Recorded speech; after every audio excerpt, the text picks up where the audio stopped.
Hello and welcome to November. I can't believe it's November.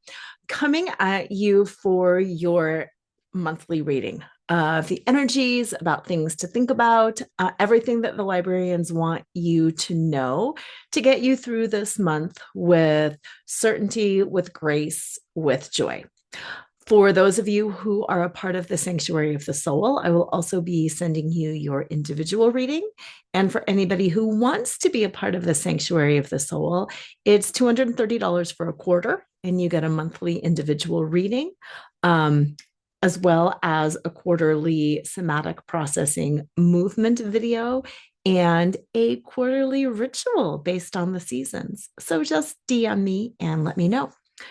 Now into the ethers here to see what the librarians have to say about. Haha.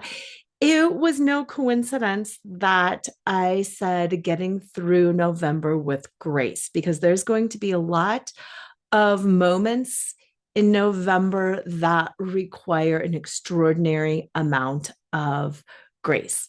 There is, and this is not a surprise, but there's some clarity. There's definitely upheaval in the world, but what that is a reflection of is the upheaval in our souls.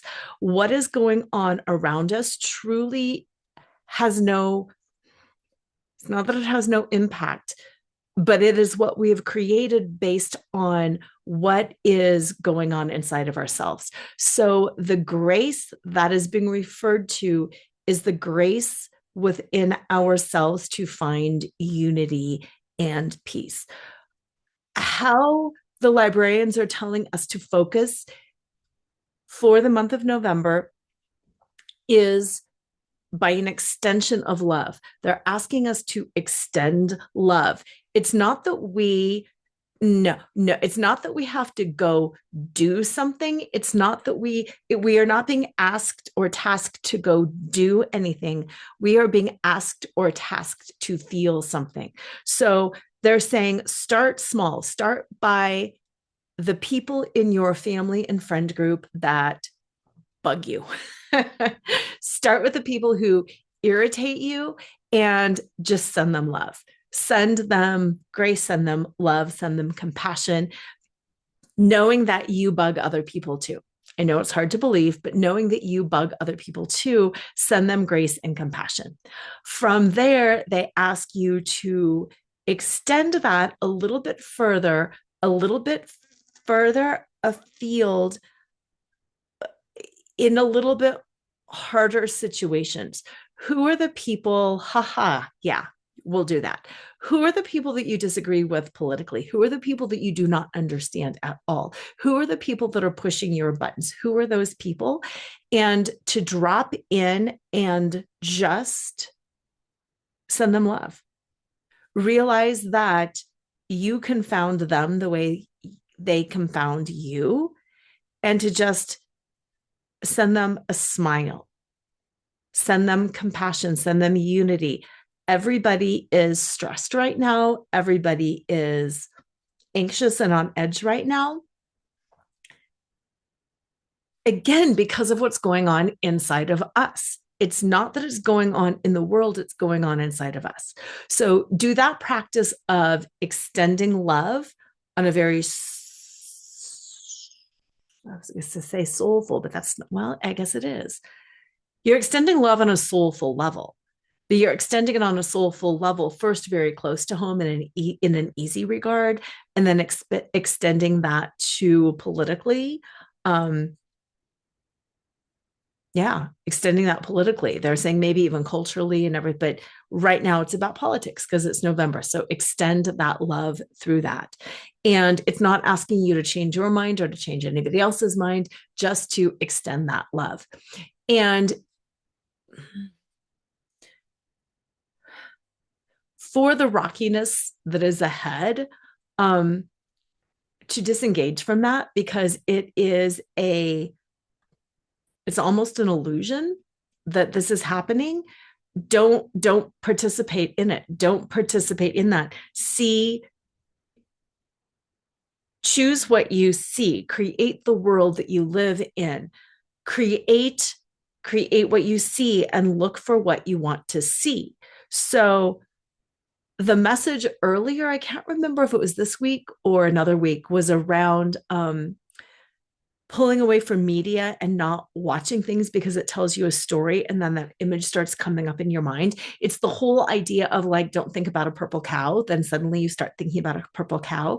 Stay away from anything that's going to tell you what to think, that this is good or bad or indifferent. Drop into your house, your heart, your immediate environment. If you need to distance yourself from people, do it, but definitely turn off media.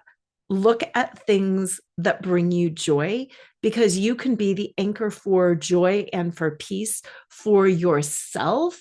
But the anchoring of that peace, we need peace anchored throughout our environment, throughout our world, throughout the United States right now. So be that anchor for peace. And it doesn't matter what your political persuasion is. It doesn't matter what you think or don't think. It's about anchoring peace. It doesn't matter about the outcome of the election. Doesn't matter. What matters is that you anchor in peace.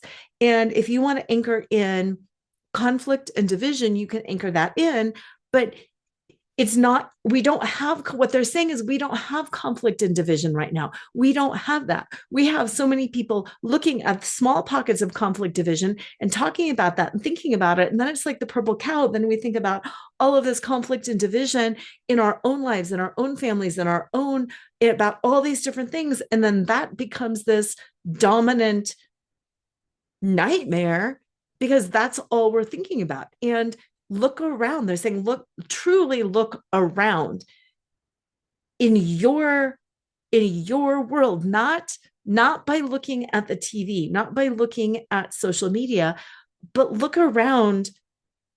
Look at your loved ones, look at your pets, look at the things in your home that bring you joy. Look in your closet, look at the things that you like. Look at things in the infrastructure you like, things in the environment that you like, things that you like in restaurants and grocery stores. And like looking at all the things that you like creates more of a focus of the things that you like.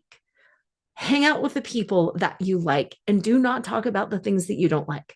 That's the big key. Stop talking about the things that you don't like because you're just creating more of them.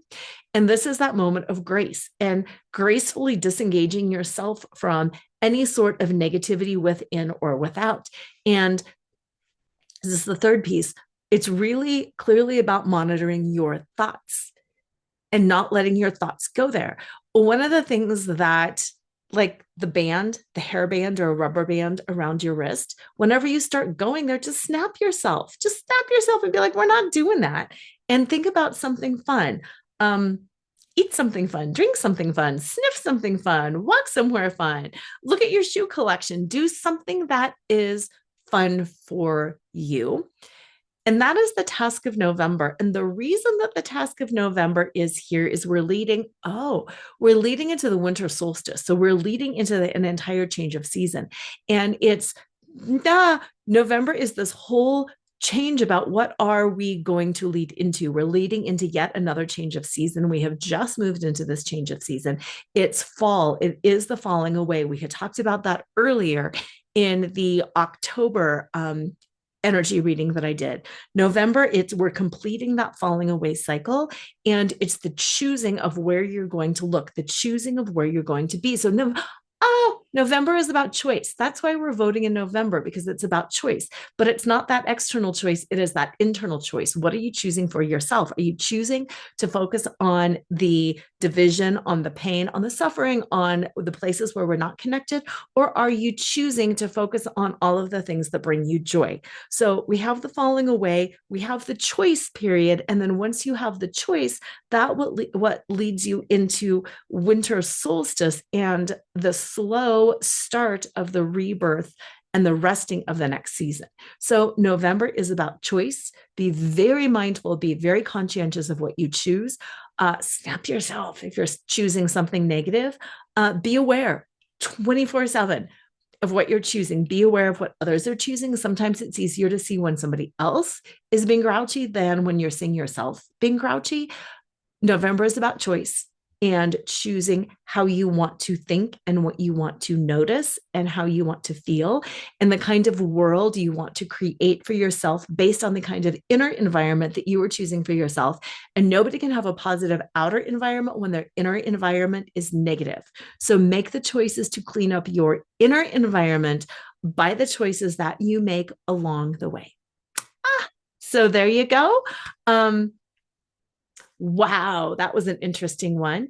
And I will see you next month. And those of you who are in the sanctuary, I will be sending you your individual readings next. Bye.